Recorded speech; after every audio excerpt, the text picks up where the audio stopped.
ബഹിരാകാശ രംഗത്ത് ഇന്ത്യ ഒരു 4ാം സ്ഥാനത്തൊക്കെയാണ് ഇപ്പോൾ നമ്മൾ നിൽക്കുന്നത്. അപ്പോൾ ISRO എന്ന് കേട്ടിട്ടുണ്ടോ? എവിടെയാ?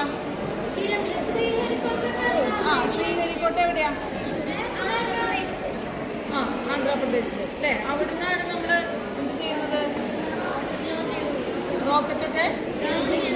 റോക്കറ്റ് വിക്ഷേപിക്കുന്നത് അല്ലേ? പിന്നെ VSSC ഉണ്ട്, വിക്രം സാരാഭായ് സ്പേസ് സെന്റർ. അത് കേട്ടിട്ടുണ്ടോ? അതെവിടെയാ? തിരുവനന്തപുരം.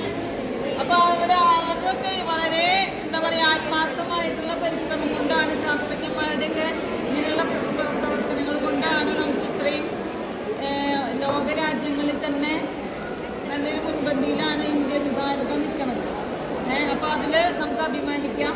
അതുപോലെ നല്ല രീതിയിൽ പഠിച്ച് ബഹിരാകാശ രംഗങ്ങളിലും ഒക്കെ ഉയർന്ന് നല്ല രീതിയിലൊക്കെ എല്ലാവരും അതിനുവേണ്ടി ശ്രമിക്കുക. നമ്മുടെ രാജ്യത്തിന് തന്നെ ഒരു മുതൽക്കൂട്ടാണ് അതൊക്കെ. VSSCയിലൊക്കെ ജോലി കിട്ടി കഴിഞ്ഞാൽ നമ്മുടെ രാജ്യത്തിന് വേണ്ടിയിട്ട് കുറേ കാര്യങ്ങൾ നമുക്ക് ചെയ്യാൻ പറ്റും അല്ലേ? അപ്പോൾ അതൊക്കെ വലിയൊരു കാര്യമാണ് അല്ലേ? അപ്പോൾ അങ്ങനെയൊക്കെ ആയി മാറുക. അപ്പോൾ ഇതിനെല്ലാ ആശംസകളും. എന്തായാലും നല്ല രീതിയിൽ മോഡലുകളൊക്കെ ഉണ്ടാക്കിയിട്ടുണ്ട്. എല്ലാവർക്കും അഭിനന്ദനങ്ങൾ. ടീച്ചർ പറഞ്ഞു 21 ജൂലൈ 21 ചാന്ദ്രദിനം.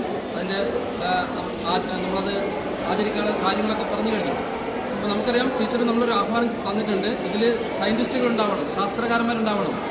നിങ്ങളെപ്പോലെ മിടുക്കന്മാരാണ് ഭാവിയിൽ സയൻറ്റിസ്റ്റുകളായിട്ട് മാറുന്നത്. അതിന് ധാരാളം അവസരങ്ങൾ നമ്മുടെ സ്കൂളിൽ, നമ്മുടെ വിദ്യാലയത്തിലുണ്ട്. അപ്പോൾ നമ്മൾ സയൻസ് ടീച്ചർമാരൊക്കെ നമ്മൾ എന്ത് ചെയ്യുന്നുണ്ട്? പ്രൊമോട്ട് ചെയ്യുന്നുണ്ട്.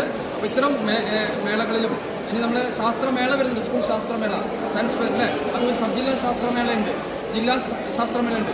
അതിലൊക്കെ നമ്മുടെ മിടുക്ക് തെളിയിക്കണം. നല്ല മിടുക്കന്മാരായിട്ട് ഈ മേഖലയിൽ മുന്നോട്ട് പോകാൻ എല്ലാ ആശംസകളും നൽകണം.